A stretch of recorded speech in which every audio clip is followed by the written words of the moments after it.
Ok, voltando agora com Vanderlei e Ricardo. O doutor Ricardo está aqui com a gente e é importante a participação dele, tem sido importante a participação dele todas as quartas-feiras, que a gente está falando de eleições, né? O que pode, o que não pode. E, quer dizer, generalizando, a gente está falando de tudo e eleição passa pela TV Diário, não tem jeito, né? Você só fica sabendo pela TV Diário. Fala, Ricardo. Bom dia, irmão. Bom dia, Vanderlei também. Bom dia a todo mundo aí que está nos assistindo. E aí, nós chegamos agora, já quase no finalzinho, agora vem mais dois candidatos, está faltando o Bake e faltando o Alex Castelar, só faltam dois, né? Tem sido bom, eu acho que eles estão passando a informação que o público precisa, mas a gente estava conversando aqui, eu e Vanderlei, está aqui, ó, Leonardo, Tricano, Júlio Rocha, Bake e Alex Castelar, só faltam esses dois, amanhã Bake Sam, aqui no programa. Mas as pessoas ainda estão muito mal informadas, Ricardo. As pessoas não sabem ainda quem é quem vai ser o quê. As pessoas estão muito mal informadas ainda. Sim, acho que tem dois fatores, né? Realmente a sociedade, ela se afastou muito da política, e isso é ruim. E outra que as leis são muito rigorosas hoje para uma campanha eleitoral. E isso dificulta muito você conseguir apresentar as suas ideias, as suas propostas para a sociedade. Né? Essa questão de você ter uma campanha de 45 dias já dificulta muito, só 45 dias de campanha, para você conseguir discernir quem é quem. E, além disso, você tem muitas dificuldades na legislação eleitoral. Né? Um comitê eleitoral, você só pode ter um comitê eleitoral. Esse comitê pode ter uma propaganda de no máximo 4 metros quadrados, que não tem lógica científica nenhuma, mas o tribunal determinou que são 4 metros quadrados. Fora isso, você só pode colocar meio metro quadrado de propaganda. Então, isso faz com que as pessoas não vejam a campanha de fato nas ruas. Né? Isso dificulta muito você conseguir fazer com que o eleitor veja isso e que o eleitor participe. E, além disso, os candidatos em si, de um modo geral, eles continuam formatados com campanhas passadas, com campanhas antigas. Né? E isso dificulta muito a entender que a população mudou, a sociedade mudou a forma de se comunicar. E se ele não faz esse trabalho bem feito, isso dificulta muito a sociedade a aceitar. De novo, entender que a política, a própria sociedade passa a ter que procurar. E o povo não tem tempo, e o povo também não quer saber. E isso dificulta muito. Vanderlei, se a gente já tinha uma população desinformada, você acha que essa colocação do Ricardo está pior ainda? Mantém a população mais desinformada? A gente está falando disso, né? Tem gente que não sabe de nada ainda. Nós sempre nos informamos pela imprensa regular. A imprensa que era praticada pelo rádio, pela televisão e pelo jornal impresso, principalmente pelo jornal impresso, porque a palavra é insubstituível. Né? A palavra ela não tem meias palavras, a informação está na palavra, o registro é fiel quando é escrito. E de uns tempos para cá, a gente começou a se informar nessa tal da rede social, que trabalha muito com a mentira e trabalha muito com a fake news, que não é necessariamente uma mentira. A fake news ela contém uma meia-verdade para vender a meia-mentira, e por isso ela se transforma em mentira inteira. Mas ela é uma notícia que dá ares de verdadeira, quando na verdade ela vende a mentira que está naquela verdade que está embutida. Por isso ela é uma mentira por completo.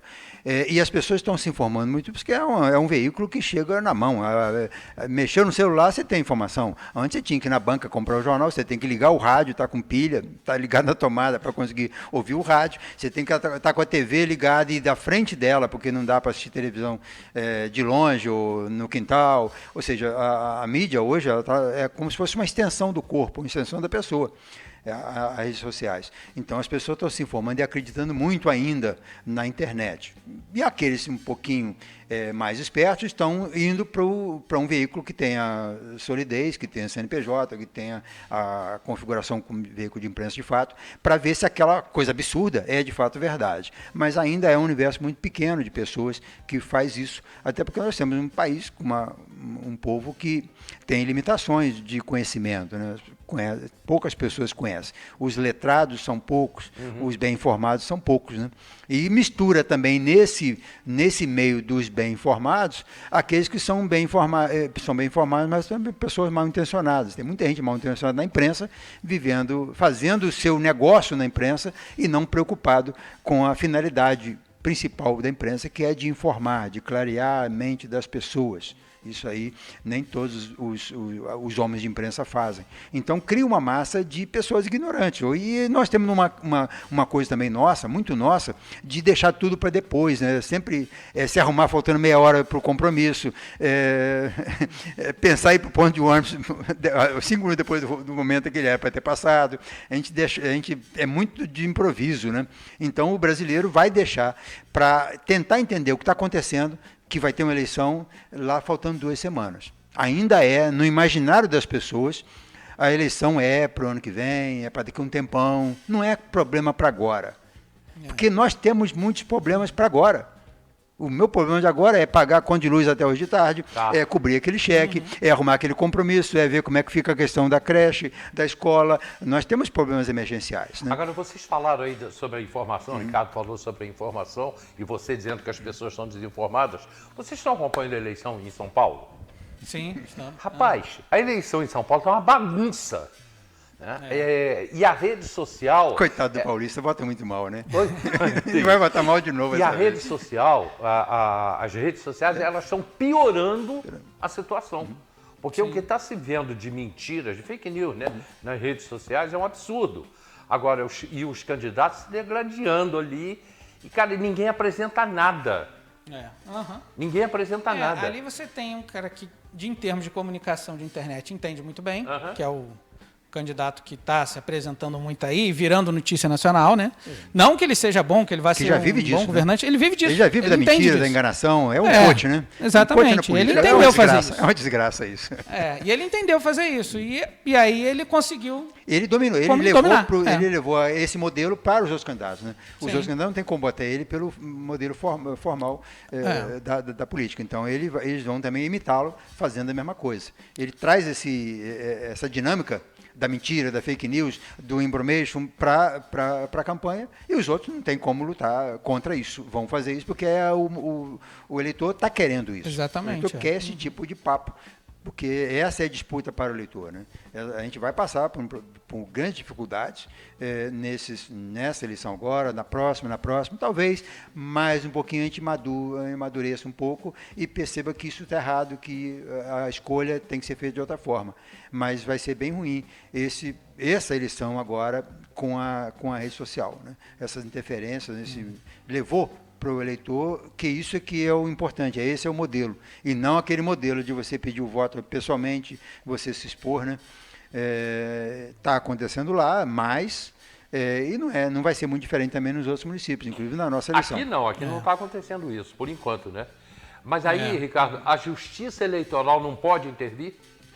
Ela pode intervir. O que ela não pode fazer nessa situação, como aconteceu lá, ela pode... Naquela decisão, inclusive, que retirou todas as redes dele, que foi uma burrice de quem entrou e uma decisão autoritária do juiz ali, que foi realmente tirar todas as redes. O que ela poderia fazer era proibir a monetização. E isso o Facebook, Instagram, todas as redes sociais, eles conseguem fazer. Eles podem impedir a monetização e eles fazem isso dia a dia. Né? Dia a dia, a própria justiça toma decisões nesse sentido e eles retiram a monetização. E aí o que ele faz é simplesmente, vou retirar tudo da rede desse candidato. Digo burrice do candidato que fez, né, da candidata que fez isso contra ele, porque fez ele alavancar ainda mais. As pessoas se viram nele uma pessoa vitimizada pelo sistema. Sim, eu entendi isso. E aí ele cresceu muito mais. Se você pegar hoje as redes, os canais que ele criou, né, ele passa a ter um engajamento absurdo por conta disso que ele não vinha tendo, que ele vinha tentando trabalhar, já vinha crescendo nas pesquisas e tudo, mas não vinha tendo essa força que tem. E hoje ele conseguiu. Porque se fechar aqui, eu abro ali.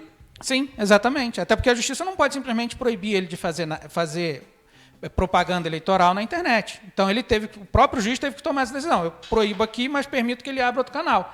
Só que na cabeça do eleitor ele está sendo vítima, porque ele foi feito isso.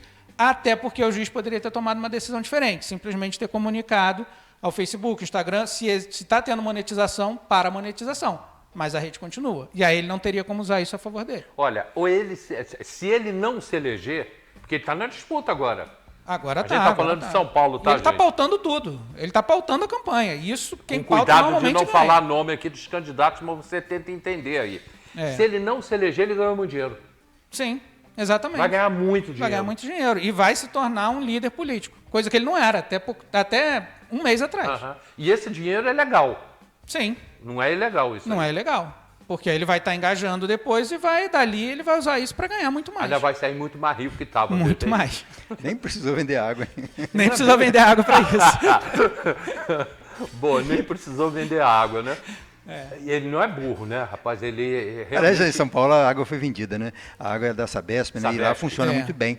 É uma estrutura que eles têm muito forte lá. É uma espécie de Lá souberam fazer, empresa mista, né? Fizeram uma empresa mista e souberam trabalhar com isso, né?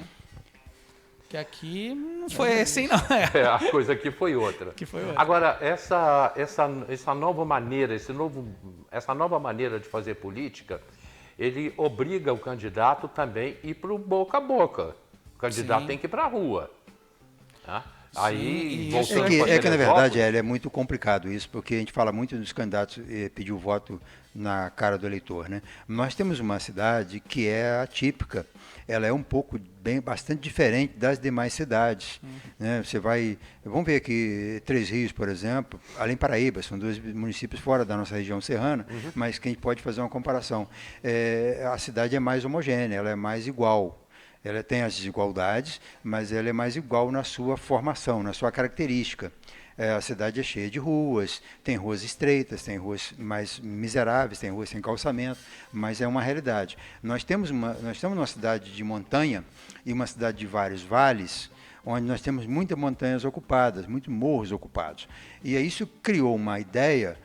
Você tem as ruas principais de um bairro e você tem as servidões, as vielas desse bairro.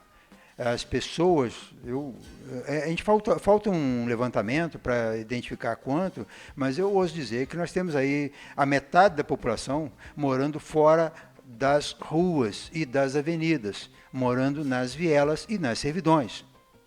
Olha aqui, vê ali, rua Jorge Lima, ali no bairro São Pedro, até a rua José Patrocínio, no Perpétuo. É verdade. Você pega aquela rua ali, quantas pessoas moram na testada da rua? Cada duas casas tem uma servidão, subindo o morro acima para aquelas casas. São boas casas, inclusive, não estão na cara da rua. O político passa na rua principal, e nem todos vão lá, tá? A maioria dos políticos estão preferindo pegar Defo Moreira, ponto de ônibus, rodoviária, ficar no centro, que é mais fácil de andar, é mais plano. Agora, nem todos vão lá. Agora, quem vai lá ainda não vai no tal do bairro São Pedro de fato, no bairro que existe. O bairro dos funcionários, tem uma rua principal até chegar lá em cima, perto da torre. Mas e as vielas que existem nessas ruas principais? E o Rosário? A servidão Daniela era, antigamente, uma servidão, poxa vida, mora na servidão, mora mal. Nós tivemos várias servidões da servidão. Na servidão tem os becos das servidões. E tem os galhos das servidões, dos becos. Então as pessoas estão morando nesses lugares. Nesses lugares, só o raio do celular chega. Porque o candidato não chega lá. Né? O cara tem que trocar de roupa para chegar na rua principal, que é o lugar onde as pessoas ficam indignadas de, poxa vida, o cara mora aqui, cadê o serviço público? Olha a montanha de lixo, olha o ônibus não consegue passar porque tem carro velho parado e abandonado, sendo depenado na via pública e o carro do lixo não consegue passar na rua principal. Mas as pessoas moram muito além disso. Ela tem que andar 500 metros de escada com degrau de 30 centímetros, com degrau com esgoto, com vala a céu aberto. Essa é a realidade das pessoas. Como é que você chega, que conversa você tem como candidato para essa pessoa? E se você nem chega onde ela mora? Porque lá não chega serviço social, não chega, não chega nada. Em casa, né? A pessoa reclama do transporte. O transporte é caro para quem pega no ponto de ônibus até o outro. E quem não tem nem transporte de onde ele mora, até o ponto de ônibus que atende o bairro dele. Essa é a realidade da metade da população. E o político não tem discurso, o político não tem fala para isso. Eu vejo os candidatos falando, mas eles falam muito para essa cidade funcional, essa cidade que tem rua e avenida. É como se não existissem as servidões, que não existisse essa condição de moradia miserável em Teresópolis. E isso não está restrito à cidade. É de abismar a condição que as pessoas estão vivendo em Santa Rita, em Cruzeiro. Por lá também está muito complicado, há uma pobreza Ricardo, muito grande lá. Baseado nisso que o Anderlei falou, a gente já está quase nos minutos, já estamos no minuto final do programa, nos minutos. Que conselho você daria às pessoas que estão, eu vou votar, que a pessoa tem que buscar, o eleitor? Primeiro, buscar na imprensa mesmo, né? E esse trabalho que você vem fazendo aí desde semana passada, entrevistando os candidatos e tudo, excelente, porque isso ajuda a comunidade, a população entender, né? Conhecer cada candidato, mas elas precisam buscar. Segundo, né? Na própria internet, você tem o site do TSE, e você tem aplicativos que falam isso, o site é o Divulga Cand. Ali você consegue conhecer cada candidato, você escolhe ali o partido, e é fácil de você ver, e você vai verificar quantos bens ele tem, se o que ele está informando de bens realmente é aquilo ali ou não. Né? Então você consegue ali buscar algumas informações. Né? E começar a perguntar para as outras pessoas, começar a ir atrás, buscar saber. Viu no Divulga Cand alguém que, a princípio, parece alguém que representa o que você pensa e tudo, vai atrás para saber. Né? Isso aí ajuda muito. Agora, de fato, né, até o que o Vanderlei está falando, realmente você não tem nenhum candidato chegando onde tem que chegar. Realmente na porta de cada pessoa ali, nas servidões e tudo mais. Pela dificuldade que é de se chegar e porque o candidato muitas vezes só olha aqui o entorno. É o centro, é Agriões, é uma parte da Tijuca, né? E aí o interior, mais a estrada ali no interior em si, e não ir em cada canto para conseguir mostrar e se apresentar como candidato e mostrar quais são as propostas que ele tem. E isso dificulta muito uma campanha eleitoral aqui em Teresópolis. Gente, eu reconheço que está difícil para o eleitor hoje, nessa campanha eleitoral. Só que o candidato tem que se virar, tem que ir embora, tem que andar. Sim. Tem que fazer o que o Vanderlei falou, tem que subir as ruas, as vielas, as ruelas, as servidões, porque tá... O candidato tem que andar o dia inteiro. Tem que andar, não tem jeito. Agora tem que ser sabendo assim. sabendo que lá a imagem dele é muito ruim. Sim. Lá ele sabe, porque ele está abandonando aquela eleição por culpa desses políticos.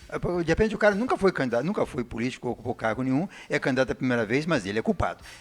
Quando ele se mete a ser candidato, ele é culpado pelaquela condição que a pessoa vive. E a cobrança é muito maior. Então o político, às vezes, prefere a comodidade das aglomerações, de circular pelos pontos de ônibus, pela rodoviária, no bairro, no supermercado, onde tem mais gente, né?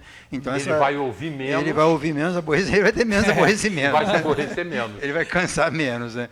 Mas é um exercício, o político tem que entender isso, e ele, para ser respeitado, ele vai ter que fazer muito por onde, né? Ele vai ter que passar por um processo muito de amadurecimento político, dos políticos, né? Para poder eles terem um reconhecimento melhor da população, porque eles são mal vistos. O Gilberto botou para a gente aqui agora, Ricardo, os 5 candidatos todos estão concorrendo, então. Todos... Isso. E você bateu o nome do cara e você vê quais são os bens dele. É mentira esse negócio de quem é rico não precisa roubar. A gente tem que perder essa ideia, né? Às vezes, por que o cara é rico? É rico porque sempre... Às vezes já roubou, né? Já roubou para ser rico, entendeu? Então não pode... Então você tem que desmanchar certos mitos, né? Mas conhecer quem é, ali você tem uma ideia do patrimônio do sujeito, entendeu? Tá andando num carrinho velho para fingir que é pobre, mas você olha lá, o patrimônio dele é 2 milhões, 3 milhões, entendeu? Então o eleitor tem essa capacidade, e o povo não é bobo. O povo sabe se ele tem que usar a ferramenta, que é a internet, para coisas que ele pode se informar. E ele passa a ser um multiplicador de informação. Isso é muito importante. O Gilberto botou para a gente aí, a gente vai usar isso, Gilberto. A partir de segunda-feira a gente continua nisso aqui, né? Continua nessa luta aqui para mostrar Teresópolis para o eleitor, os candidatos para o eleitor. Chegamos ao final do programa de hoje, amanhã é Beixan. Amanhã é ele que vai estar aqui. Beixan representa a esquerda em Teresópolis. Vai ser interessante a entrevista com Beixan amanhã, porque ele é o representante da esquerda. Então, vai ser bom esse bate-papo com ele. Quem é Beixan? Bom, você vai saber amanhã. Ricardo, muito obrigado, meu irmão. Que agradeço. Vanderlei, obrigado. Obrigado, Hélio. Parabéns pelo programa. Chegamos ao final do programa de hoje. Às 4 horas tem reprise, à meia-noite também. Daqui a pouquinho está no YouTube. Gilberto e produção, muito obrigado. E até amanhã, 10 da madrugada.